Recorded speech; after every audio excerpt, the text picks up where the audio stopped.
Okay, hi all. I'm trying something new today. This is a live video, pre-recorded, I suppose, live to me. And I'm not an editor, so there's not going to be much editing here. This is 100% here and now. I'm gonna just introduce myself and do some work and talk to myself for a few minutes. Really keep the cat entertained. I picked out some colors and I have no plan other than to just see if I can do this and see what comes of it, which is kind of the point of it all anyway, right? So if you want, you can follow along. You can do your own scribble, doodle, masterpiece, whatever you'd like to call it.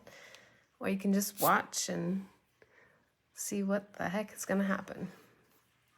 Okay? And so yeah, I start with a Sharpie and I just lay down my lines and listen and see where they want to go, and we go there. So let's do it.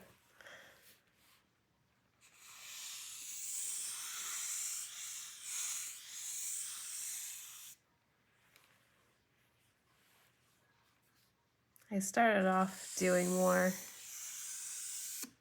symmetrical work, more precise work, I guess, is what opened my eyes to this intuitive art world. But lately I've been working with these more fluid lines. It's a little bit easier when you have other things to do and you don't have time to be precise.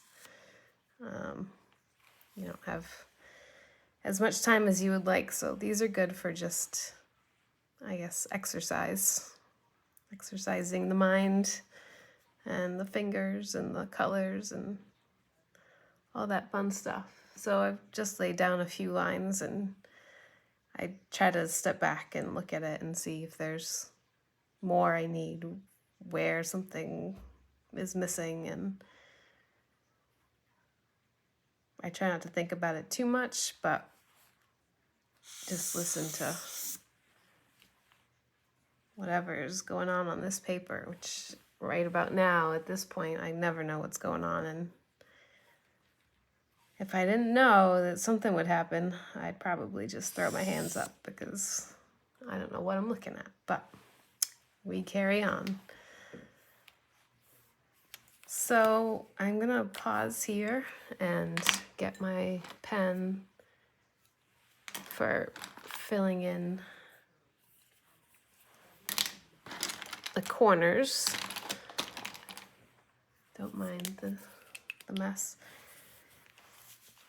This gives me time to just zone out and not think too much at all about anything.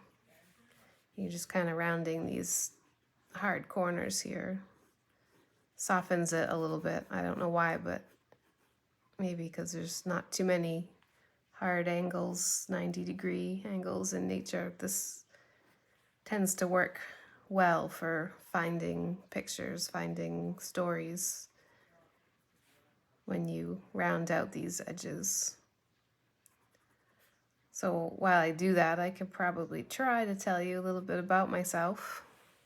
For those of you who are new to this channel, haven't seen any of this, of my stuff, I'm not a professional artist. I'm not a trained artist. I did not go to school for art. It was psychology and it got me places, but it did not get me to art. I grew up in a family that had an artist, and I think some of my other family might agree that once you have someone in there like that, you kind of just take a step back and let them do their thing because you don't think there's any chance that you could do anything worth anyone else's or your own time. So I never gave much attention to my own abilities or openness to creating. I've always made things. I've always been a maker, but actually putting pen to paper and making it a habit was never something that I thought was worth my time. So for some reason, I don't know exactly what prompted it, but a few years back, I started doodling and writing little poems. Also, I'm not a poet, or did I go to school for literature or writing or any of that, but sometimes stuff inside you just wants to come out, and I started writing, and pictures came along with it that were sketches, whatever. It was fun, and I happened to catch an advertisement for a local drawing class online, and I signed up. I've never really taken much outside of high school art class before, so I was excited and didn't know what to expect. Didn't expect much, except that the instructor, mentioned writing haikus when she was done with her pieces, and I was already sort of going that route because they're 3 lines long, 17 syllables. They're pretty easy to, little puzzles to put out there. So she had me at haiku, and I signed up. And after that, it's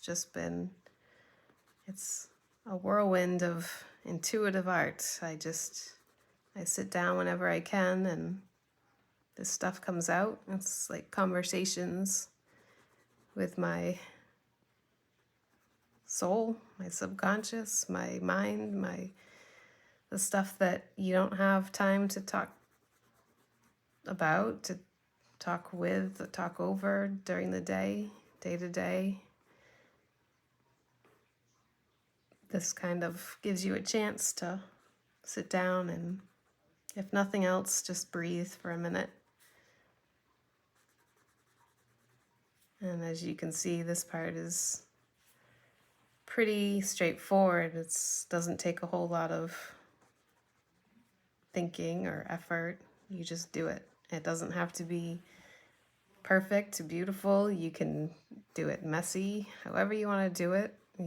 People I've shown how to do this, and everyone has their own style of lines, their own style of rounding out corners. And we're all different. It all comes out in the work, and you can't judge it. You go with it. You don't fight it. So this is where we're at. So back to the art. Definitely do not consider myself a professional right now. I don't know when or if I ever would, and it doesn't really matter to me. I truly believe that all of us are artists once we tell a story. We have stories, they're there. It's just a matter of, do you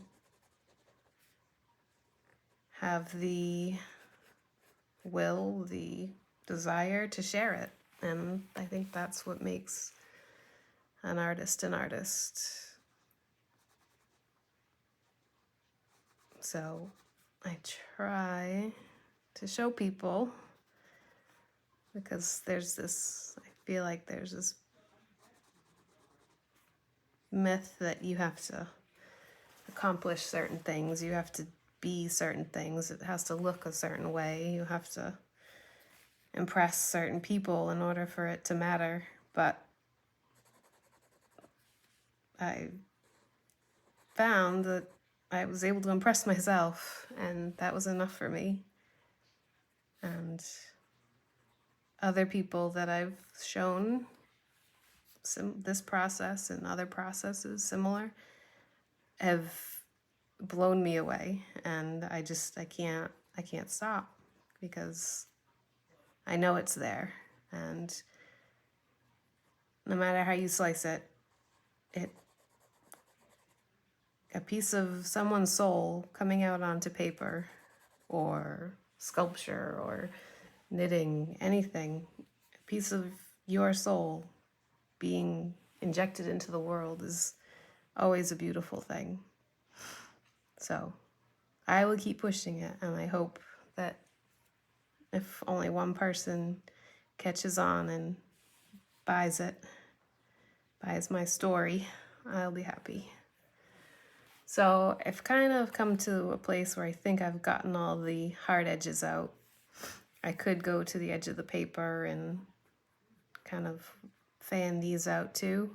I don't always do that, because I like to imagine the lines are extending off the page, almost as if they're infinite, and you can almost imagine a whole world outside of this tiny snippet. But for now, I'm just going to leave them like this, and then you sort of turn and give it a look, see if anything jumps out at you right away. Any aha moments where you see something and it rings a bell, an alarm for you to listen.